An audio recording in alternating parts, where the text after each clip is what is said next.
રાજકોટ જિલ્લામાં વહેલી સવારથી મેઘમહેર ધોરાજી શહેર અને ગ્રામ્ય વિસ્તારમાં વરસાદ વરસ્યો છે। Station road, Jamnavad road, Jetpar road સહિતના વિસ્તારોમાં વરસાદ તો આ તરફ જુનાગઢ રોડ, ગેલેક્સી ચોક, અવેડા ચોક વિસ્તારમાં પણ વરસાદ વરસ્યો છે। મેઘરાજાના આગમનથી ધરતીપુત્રોમાં ખુશી જોવા મળી છે। ધોરાજી શહેર અને ગ્રામ્ય વિસ્તારમાં વરસાદ। રાજકોટના ધોરાજીમાં મેઘરાજા મન મૂકીને વરસ્યા છે, જેના કારણે ધરતીપુત્રો ખુશાલ બન્યા છે।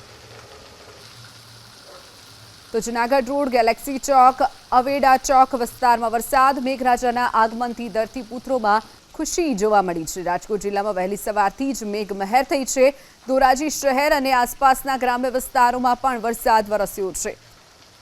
વહેલી સવારથી જ મેઘરાજાની પધરામણી થતા ધરતીપુત્રોમાં ખુશી, કારણ કે અત્યારે એક તરફ વાવણી કરવાનો સમય છે, તે સમયે જ વરસાદ આવતા ખેડૂતો ખુશખુશાલ બન્યા છે।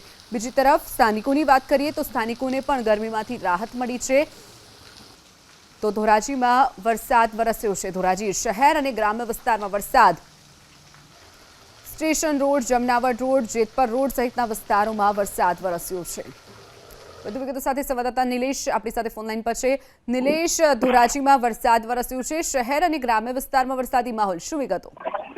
જે ચોક્કસથી જણાવી દઉં કે જે રીતે જેતપુર, ધોરાજી, ઉપલેટા સહિત વિસ્તારોમાં છે તે છેલ્લા 3 દિવસથી છે તે મેઘો મહેરબાન થયો છે, ત્યારે ધોરાજીમાં આજ સવારથી જ આજે ચોથા દિવસે પણ છે તે વરસાદ છે તે શરૂ થઈ ચૂક્યો છે। ત્યારે કહી શકાય કે ધોરાજીના જે ફરેણી, ભૂતવડ, જમનાવડ સહિત ગ્રામ્ય વિસ્તારમાં પણ સતત ચોથા દિવસે વરસાદ વરસતા ખેડૂતોમાં છે તે એક પ્રકારની છે તે ખુશી જોવા મળી રહી છે। ત્યારે ધોરાજીમાં છે તે આજ સવારથી જ વરસાદ વરસતા છે તે રોડ ઉપર છે તે પાણી વહેતા થઈ ગયા હતા। ત્યારે સતત આજે ચોથા દિવસથી સવારથી જ જે વરસાદી વાતાવરણ, વરસાદ શરૂ થતા ખેડૂતોમાં અને આમ લોકોમાં છે તે એક પ્રકારની ખુશી જોવા મળી હતી। જી ચોક્કસ નિલેશ, માહિતી બદલ આભાર।